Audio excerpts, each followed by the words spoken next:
I welcome you. Perhaps, like me, you have a passion and fascination for ancient Egyptian civilization. You will not find a place as rich as the Egyptian Museum in Tahrir. This museum has, for about 125 years, been the destination for precious discoveries. I am embarking on presenting 28 episodes from within it. This 20th episode is entirely dedicated to discussing two individuals, a husband and wife. It is said that they are the Prophet Yusuf, Joseph, peace be upon him, and Zuleika. There is a theory proposed by the researcher and Egyptologist Dr. Ahmed Osman, suggesting that Yuya is none other than the Prophet Yusuf. He published a book titled A Stranger in the Valley of the Kings, in which he explored this theory. This is Yuya, a man, and this is Tjuyu, or Thuya, in English, Tjuyu. In 1905, Yuya's tomb was discovered in the Valley of the Kings in Thebes, in tomb number 46, by Theodore Davis. Gaston Maspero, who was the director of the Egyptian Museum at the time, attended the unveiling. Let us begin with Yuya. Yuya was born in the 15th century BCE and died around the 14th century BCE, approximately 3,500 to 3,400 years ago. This was during the 18th dynasty, 1550 to 1292 BCE, a period that witnessed the flourishing of ancient Egyptian civilization. Yuya came from the city of Akhmim, and it is believed that he held a significant position there and owned property. The exact origins of Yuya remain unclear, but research conducted on his mummy suggests that he was taller than the average height. Anatomist Elliot Smith, who examined his mummy, noted that his physical structure did not resemble that of typical Egyptians, in addition to his facial features. This has led many Egyptologists to believe that he was of foreign origin, while his wife was of Egyptian descent. Yuya's name has been found written in various ways, as Gaston Maspero pointed out in Theodore Davis's book, The Tomb of Yuya and Thuya, 1907, including Yuya, Yu, Yaya, I, Yui, and Yai. It is unusual for a person's name to be written in so many different ways. It is believed that Yuya's origins may trace back to the land of Mitanni. This assumption is based on Yuya's title, overseer of the king's chariots, as chariots were not originally known in Egypt but were introduced from Asia.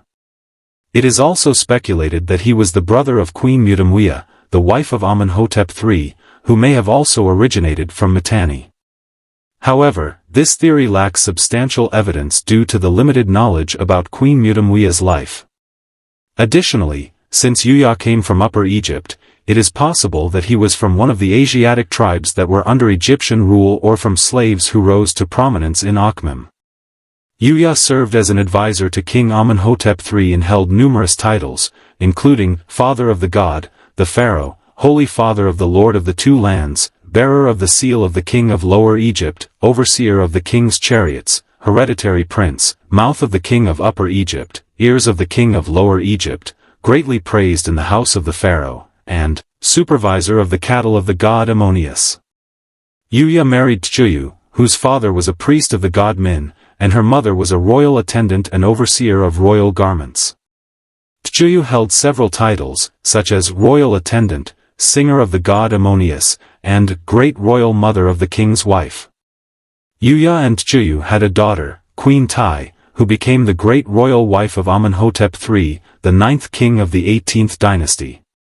They also had a son named Anen, whose name was inscribed on his mother Tjuyu's coffin. It is believed that Yuya may have had another son, I, who later became king after Tutankhamun and held the same titles as Yuya. However, there is no strong evidence to confirm this assumption. Returning to Yuya or Tjuyu, we reiterate that her father was a priest of the god Min, and her mother was a royal attendant of high standing. But who is the god Min, and what is his fascinating story? Min is an ancient Egyptian god whose cult center was in Akhmim, the town from which Yuya originated. Yuya's father was a priest of Min. Min was the god of fertility, depicted with dark skin, holding a flail in his left hand and his erect phallus in his right hand. Sometimes, he was symbolized by the lettuce plant. According to legend, Min's father was Osiris, and his mother was Isis. His siblings included Horus and Anubis. The symbols of Min included the white bull, the barbed arrow, and a bed of lettuce. The Egyptians believed that lettuce was an aphrodisiac.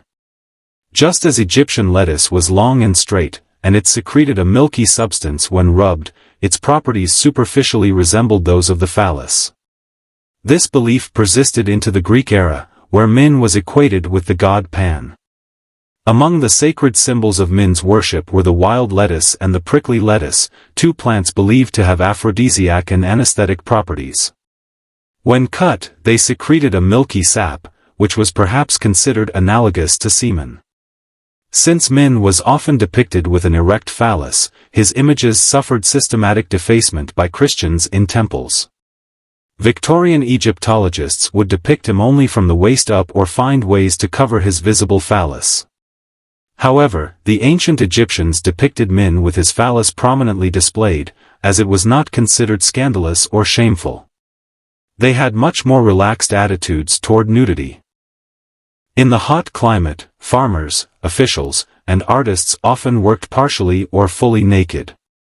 Children did not wear clothes until puberty. During the coronation of a new king in ancient Egypt, the festival included the pharaoh planting lettuce among the seeds he sowed, known as the pharaoh's planting. The festival of Min, held at the beginning of the harvest season, involved taking his statue from the temple and parading it in the fields during the Departure of Min festival. The statue, adorned with a long red robe, was carried to bless the harvest. Games were played, often by naked participants, in his honor. The most important of these was a competition to climb a large pole or tent. Some have exaggerated these practices, imagining that the pharaoh ejaculated during this festival as a symbol of the Nile's flow. However, this may have arisen from a misunderstanding of a different festival. This has led some writers, like British journalist Jonathan Margolis, to make such claims, though there is no definitive evidence for this, according to Egyptologists Kara Cooney, a professor of Egyptian art and architecture at the University of California, and her colleague Jonathan Winterman. Stay tuned as we continue with Yuya and Juyu.